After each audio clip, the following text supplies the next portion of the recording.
अमित एक 22 साल का कॉलेज स्टूडेंट था। उसे रात में देर तक मोबाइल चलाने की आदत थी। हॉस्टल के कमरे में वो अक्सर अपने दोस्तों के साथ हॉरर फिल्में देखता, लेकिन उसे कभी भूत प्रेत जैसी चीजों पर भरोसा नहीं था। उस रात भी ऐसा ही था। रात के 2:30 पूरा हॉस्टल सो चुका था, लेकिन अमित अपने कमरे में अंधेरे में लेटा हुआ फोन चला रहा था। बाहर हल्की बारिश हो रही थी और खिड़की से ठंडी हवा अंदर आ रही थी। अचानक उसे लगा जैसे कमरे में कोई हलचल हुई। वो चौकन्ना हो गया। उसने इधर उधर देखा, लेकिन कमरे में सिर्फ वही था। शायद ज्यादा सोच रहा हूं, उसने खुद को समझाया और दोबारा फोन स्क्रीन की तरफ ध्यान दिया। लेकिन तभी फोन की स्क्रीन हल्की सी झपक गई, जैसे किसी ने उसकी तस्वीर खींची हो। यह क्या था? उसने फौरन फोन लॉक कर दिया और चारों तरफ देखा। कमरे में पूरी तरह सन्नाटा था।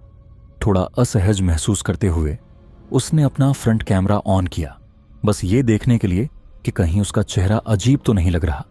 जैसे ही कैमरा ऑन हुआ, उसकी रूह कांप गई। स्क्रीन पर उसके अलावा एक और चेहरा था। उसका शरीर सुन्न हो गया। वो चेहरा बिल्कुल उसके पीछे था, पीला पड़ा हुआ, आंखें गहरी काली और होंठों से खून टपकता हुआ।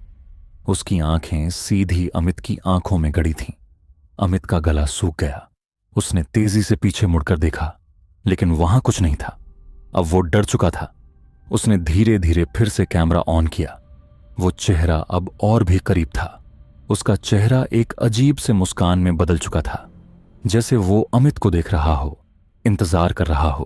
तभी फोन की स्क्रीन अपने आप झपकने लगी। हैक हो गया क्या? अमित बड़बड़ाया और फोन को स्विच ऑफ करने की कोशिश करने लगा, लेकिन फोन ने कोई रिस्पॉन्स नहीं दिया। और तभी अचानक स्क्रीन पर एक अजीब टेक्स्ट दिखाई दिया। कैमरा दोबारा खोल, मैं अब और भी करीब हूं। अब अमित पूरी तरह घबरा चुका था। उसने जल्दी से फोन को टेबल पर रखा और दरवाजे की तरफ दौड़ा, लेकिन दरवाजा अंदर से लॉक था। तभी अचानक कमरे में एक अजीब सी सरसराहट हुई। ऐसा लग रहा था जैसे कोई नंगे पैर फर्श पर चल रहा हो। अमित ने सांस रोककर आवाज सुनी। वो आवाज उसके कानों के बेहद करीब थी। अमित ने घबराकर खिड़की की तरफ देखा। बाहर अंधेरा था। तभी फोन की फ्लैशलाइट अपने आप ऑन हो गई। फ्लैशलाइट का सीधा रोशनी सामने रखे शीशे पर पड़ी और अमित की चीख निकल गई। शीशे में उसकी परछाई के साथ कोई और भी खड़ा था। एक लंबा झुका हुआ शरीर, काले गंदे कपड़े, बिखरे बाल और सफेद चमकती आंखें। परछाई धीरे धीरे हिलने लगी, लेकिन जब अमित ने पलट कर देखा, वहां कोई नहीं था। अब उसे समझ नहीं आ रहा था कि वो क्या करे। तभी उसके फोन पर कॉल आने लगी। स्क्रीन पर कोई नंबर नहीं दिख रहा था, सिर्फ एक ब्लैंक स्क्रीन थी। क्या करूं, उठाऊं या नहीं? डरते डरते अमित ने कॉल रिसीव की। फोन के दूसरी तरफ गहरी धीमी सांसों की आवाज आई और फिर एक बहुत धीमी लेकिन खौफनाक आवाज आई। अब बचने का कोई रास्ता नहीं है। अमित ने घबराकर फोन फेंक दिया, लेकिन तभी कमरे की लाइट अपने आप बंद हो गई। पूरा कमरा घने अंधेरे में डूब गया। अमित ने तेजी से लाइट ऑन करने की कोशिश की, लेकिन कोई स्विच काम नहीं कर रहा था। अब सिर्फ उसका फोन स्क्रीन हल्का चमक रहा था। फिर स्क्रीन पर एक आखिरी टेक्स्ट मैसेज आया। अब मैं तुम्हारे ठीक पीछे हूं। अमित कांप उठा।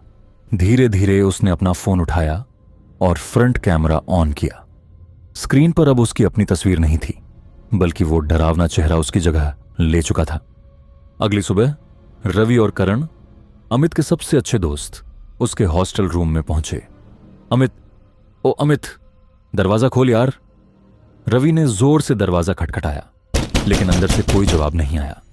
करण ने कुंडी हिलाई, लेकिन दरवाजा अंदर से लॉक था। दोनों ने एक दूसरे को चिंतित नजरों से देखा। कल रात तक तो ठीक था, अब फोन भी नहीं उठा रहा, करण ने घबराते हुए कहा। अब उन्हें कुछ अजीब महसूस होने लगा था। कुछ गड़बड़ है यार, रवि बड़बड़ाया। दोनों ने जोर लगाकर दरवाजा तोड़ दिया। दरवाजा खुलते ही कमरे का नजारा देख उनकी सांसें थम गईं। कमरा खाली था, लेकिन कमरा पूरी तरह अंधेरे में डूबा हुआ था। लाइट ऑन कर, करण ने कांपती आवाज में कहा। रवि ने स्विच दबाया, पर लाइट ऑन नहीं हुई। कमरे में घना सन्नाटा था। बस हल्की ठंडी हवा चल रही थी। बिस्तर पर कंबल अस्त व्यस्त पड़ा था मानो कोई वहां सोया हो और अचानक गायब हो गया हो। टेबल पर अमित का फोन पड़ा था, लेकिन स्क्रीन ऑन थी और उसमें एक वीडियो प्ले हो रहा था। वीडियो में क्या था? करण ने कांपते हाथों से फोन उठाया। स्क्रीन पर कोई वीडियो फीड चल रही थी, लेकिन कैमरा किसका था? वीडियो में एक सुनसान काला गलियारा दिख रहा था, जहां दीवारों पर दरारें थीं। लेकिन सबसे डरावनी चीज थी, कैमरा धीरे धीरे आगे बढ़ रहा था, जैसे कोई फोन लेकर चल रहा हो। यह क्या बकवास है? रवि ने घबराकर कहा।